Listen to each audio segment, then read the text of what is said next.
Ya, kali ini kita akan menjawab pertanyaan dari salah satu atau mungkin nanti beberapa penanya ya di kolom YouTube kami. Yang pertama ini ada pertanyaan mengenai kecelakaan kerja dari @mohtohir7806. Kak, saya mengalami kecelakaan kerja tapi dari kantor nggak tanggung jawab. Cara pengaduannya gimana? Nah, kecelakaan kerja sebenarnya tidak sepenuhnya tanggung jawab dari kantor yang menurut saya. Jadi menurut saya Anda bisa, kalau HRD-nya cuek atau mungkin tidak memberikan perhatian yang penuh, mungkin sebaiknya Anda mengajukan eh, kompensasi kepada BPJS Ketenagakerjaan mengenai keselamatan kerja. Nah, memang kecelakaan kerja itu harus dicek dulu atau dibuktikan dulu apakah memang benar kecelakaan kerjanya itu terjadi ketika kita sedang bekerja atau sedang dalam perjalanan menuju kerja melalui rute yang normal seperti itu. Ya. Jadi Anda ajukan saja pengaduan ke BPJS Ketenagakerjaan, nanti Anda bilang Anda kecelakaan kerja dan nanti biasanya ada kompensasi. Nah, kalau kecelakaan kerja itu menyebabkan Anda cacat, baik sebagian ataupun cacat total, itu nanti ada kompensasi-kompensasi yang bisa diberikan. Nah, untuk pengaduan terhadap HRD atau mungkin perusahaan yang tidak terlalu fokus terhadap hal ini, Anda sebenarnya bisa menyampaikan keluhan ini kepada disnaker setempat ya, seperti itu. Ya, mudah-mudahan menjawab ya. Nah, kemudian ini ada pertanyaan dari Saudara Nova Astika bertanya tentang kredit. Apakah plafon daring masih diperbolehkan? Apa saja cara bisa dipakai sebagai pengganti plafon daring?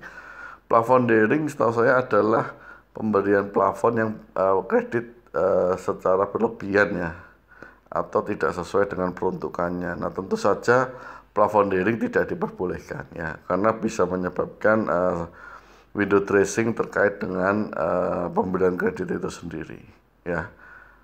Apakah saja cara bisa dipakai untuk pengganti plafon daring? Orang ini tidak diperbolehkan, kenapa harus masih mencari cara yang lain ya. Saya pikir dianalisa saja kreditnya sesuai dengan analisa 5C dan 4S Principle, kemudian berikan kredit sesuai dengan porsinya.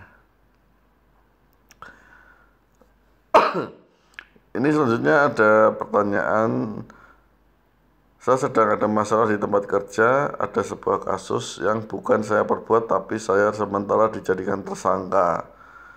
Bahkan saya ditarik sementara di perusahaan dan kata lain saya diberhentikan sementara sampai pelaku ditemukan. Secara langsung dari biasa dirugikan citra baik di perusahaan dan jadi buruk. Citra baik saya di kampung, sekitar perusahaan jadi buruk. Otomatis kalau pelakunya sudah ketahuan, gaji saya akan dipotong semasa penarikan. Jadi saya, bagaimana tanggapan Bapak? Yang pertama tentu untuk hal ini, ini kan baru sepihak ya dari pengakuan dari Anda. Nah, tentu saya yakin Anda harus bisa atau setidaknya meminta dokumen, surat atau apapun secara tertulis dan resmi yang memang menyatakan bahwa Anda itu tidak bersalah, karena Anda bilang Anda tidak berbuat tetapi dijadikan tersangka. Tentu kalau ini benar terjadi, ini jelas melanggar hukum ketenagakerjaan.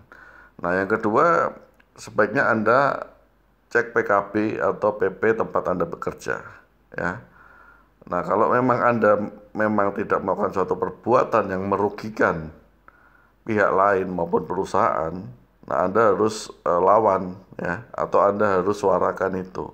Tetapi kalau ternyata memang terbukti Anda melakukan kesalahan atau mungkin ikut serta membantu orang lain melakukan kesalahan, nah itu juga Anda juga harus pahami juga konsekuensinya ya. Nah, tapi dari pertanyaan Anda, kita coba berpikir positif bahwa apa yang Anda sampaikan adalah benar. Artinya tidak melakukan kesalahan atau tidak melakukan perbuatan, tetapi Anda dijadikan tersangka. Nah, itu jelas melanggar aturan ketenagakerjaan, bahkan itu melanggar hak asasi, ya. Jadi saran saya, cek PKB Anda, cek PP Anda, kemudian Anda minta keterangan tertulis kenapa Anda diberlakukan seperti itu. Kemudian Anda bisa mengajukan perselisihan atau mungkin mengajukan perundingan bipartit, ya, seperti itu. Oke, terakhir pertanyaan ini dari saya masa probation 3 bulan dan tanda tangan probation ada penalti 6 kali gaji per bulan. Artinya kurang lebih 15 juta. Sementara nominal gaji di perjanjian tidak ada, cuma lisan. Jika yang Bapak katakan tidak masalah ketika mengundurkan diri dan alasan karena jarak tempuh yang berpengaruh kepada kesehatan dan tidak nyaman di kantor, apakah saya tidak wajib membayar, Pak? Karena saya rasa penalti di perusahaan tersebut juga tidak sehat. Ya, tentu yang pertama Anda harus baca dulu perjanjiannya atau perjanjiannya bunyi seperti apa, ya. Nah, saya pikir ketika perjanjian itu sudah disepakati kedua belah pihak, apapun isinya ya, saya nggak tahu ya, perjanjian yang Anda tanda tangani, tentu harus ada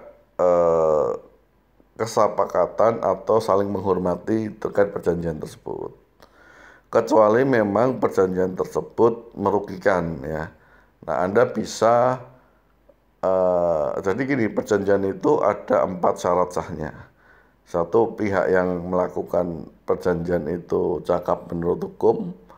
Yang kedua itu objeknya itu juga sah. Yang ketiga tidak bertentangan dengan undang-undang, ya. Nah, jadi syarat-syarat itu harus dipenuhi. Kalau syarat itu tidak jelas atau tidak benar dan kemudian beri perjanjian kerja tidak ada nominal gaji, tentu ada hal yang kurang dari perjanjian tersebut, seperti itu, ya. Nah, saya bukan dalam kapasitas menyatakan Anda harus membayar ketika keluar ataupun Anda tidak membayar, tetapi Anda harus pelajari perjanjian. Jika memang perjanjian tersebut tidak sesuai dengan aturan mainnya, artinya KUHP 1320 atau mungkin dari Undang-Undang Ketenagakerjaan, nah silahkan Anda lakukan upaya hukum seperti itu, ya. Saya pikir itu jawaban saya. Data yang diberikan juga menurut saya tidak bisa menganalisa lebih dalam karena saya tidak tahu kontrak perjanjiannya, ya. Mudah-mudahan menjawab. Terima kasih. Assalamualaikum warahmatullahi wabarakatuh.